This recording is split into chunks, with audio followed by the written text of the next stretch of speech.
Thank you very much. Thank you. Let me start off by thanking Cindy and Elizabeth and Houston First, the entire organization, and certainly want to thank Houston First. I want to thank special events from the city of Houston, Susan, all of those different partners who came together to make this happen. So please give it up to that entire team.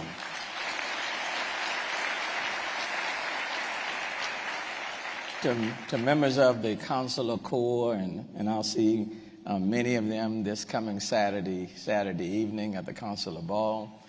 To all of the elected officials, certainly to the members of City Council, let me give a special shout out to Councilmember Carolyn Evans Shabazz. It's her birthday. I forgot to say that this morning.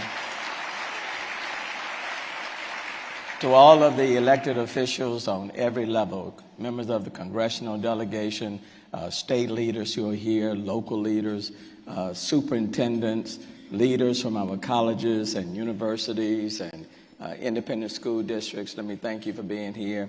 And then let me give a special shout out to all of those who have sponsored tables. Your presence here today it's not about me as a mayor of this city.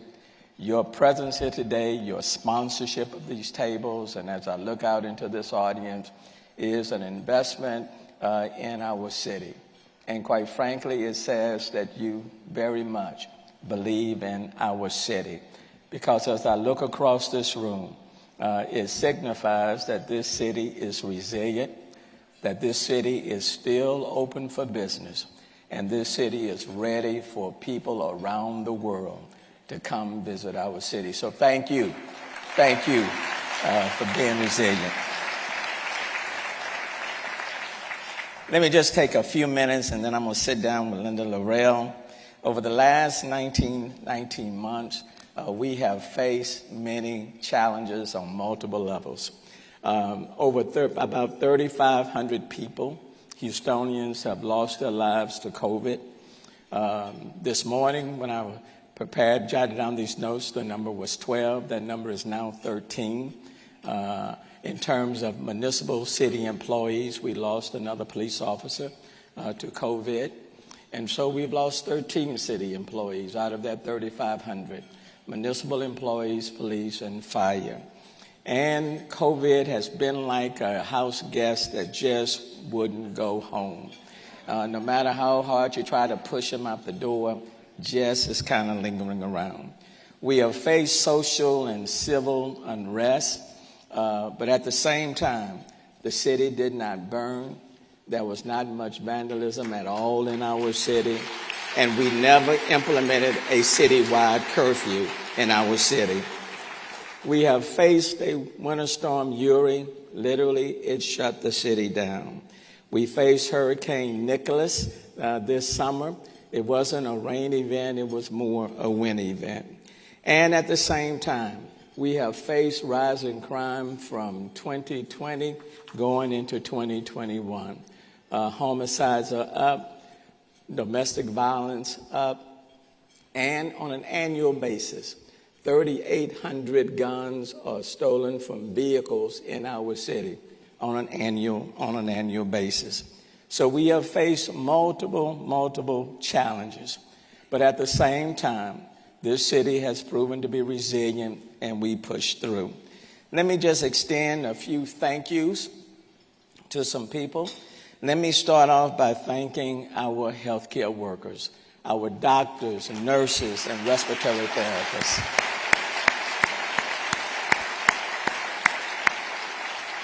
Let me thank our frontline responders, police, fire, EMS. And a group that's oftentimes overlooked, let me thank our grocery store workers, cashiers, stockers, truck drivers. Let me thank those people who drive our buses and our transit systems. Let me thank the Metro bus drivers and transit workers. Let me thank our educators, principals, teachers, cafeteria workers, janitors, bus drivers.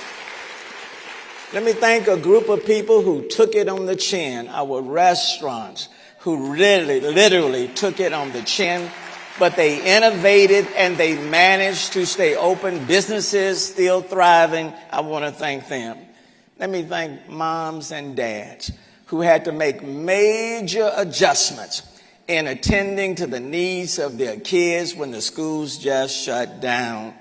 But most importantly, out of all of these groups, let me thank the kids. They missed their proms. They missed their graduations. They were away from their kids. Many of them didn't understand what they were experiencing and what they were going through. But our kids, the students like were on this stage earlier today, they have proven to be resilient. And even when we were at our worst, our kids reminded us that there was still work to do. Give it up to our children.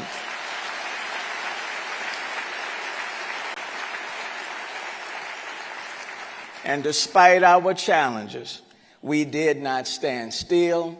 And in our city, we did not turn back. The city of Houston, city council members, we balanced two budgets, June of 20 and June of 21. We never laid off a single person. And in part, that was due to President Biden's administration, members of our congressional delegation, for the federal dollars, the CARES funding, the ARPA funding that was provided. So I want to thank the members of Congress and the delegation for standing up for the city of Houston and helping their city out. Please give it up to the congressional delegation. Our Resilient Houston Plan and Climate Action Plan and our complete community initiatives have gained even more momentum. Innovation centers are literally exploding across our city. The spaceport with Axiom Space and Intuitive Machines, Collins Aerospace, they are building this ecosystem, this aerospace ecosystem at the spaceport at Ellerton Field. 1,300 jobs are coming to the city. And while today we're talking about people flying into space, they're looking at building the first space station coming right here from the city of Houston. TXRX started off as 10 to 12,000 square feet. And just last year, we cut the ribbon. It's now 300,000 square feet, where the focus is on innovative manufacturing and technology. The Ion will soon open. Started off as just a small thought, and now it will be a leading component in terms of our innovation hub. The Canaan in West Houston is off and going. Greentown Labs, the largest incubator on the North American continent, has expanded from the Boston area, now in the city of Houston, focused on clean tech and climate tech. TMC, the Texas Medical Center, already the largest in the world, is now even seeking to expand. HPE, Hewlett Packard, and NRG have now relocated their principal headquarters to the city of Houston. And over the last 19 months, we never shut down residential and commercial construction. And as a result, we opened the doors to Houston Botanic Gardens. The Museum of Fine Arts is another destination venue for our city, completing a major $450 million capital expansion. And if you haven't seen it, you need to see it. Memorial Park is now an urban oasis. The Houston Open debuted last year, and next month it will be the place to be.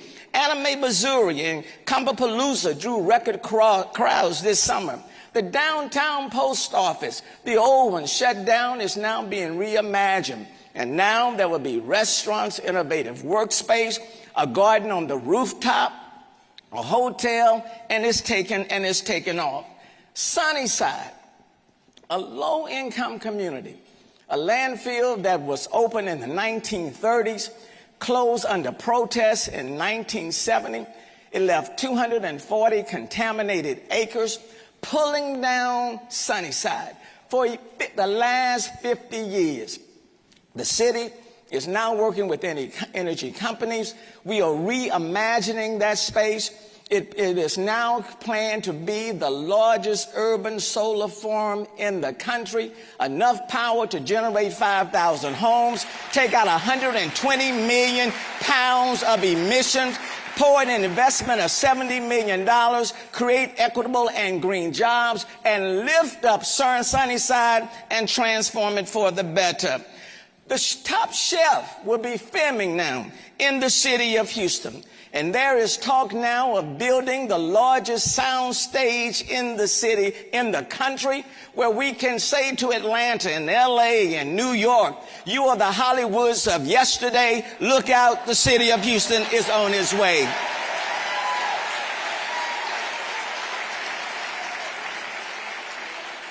The Alley Theater. Since March of last year, not one ticket was sold because of the coronavirus. The employees, the staff took a 10 to 15% reduction in their salaries. The patrons and sponsors raised $13 million to assist the staff and the employees. And last Thursday, they opened on their 75th season, partnering with the ensemble, and now they have said to the rest of the city, the show must go on. The Astros, they carry the city of Houston. The Astros carried the city of Houston on their jersey, on their bats, and their gloves during Harvey. And now again, coming at the end of 19 months of COVID, they have said to the Chicago White Sox, not your turn. And they will be saying to the Boston Red Sox, not your turn. Houston is on the rise one more time.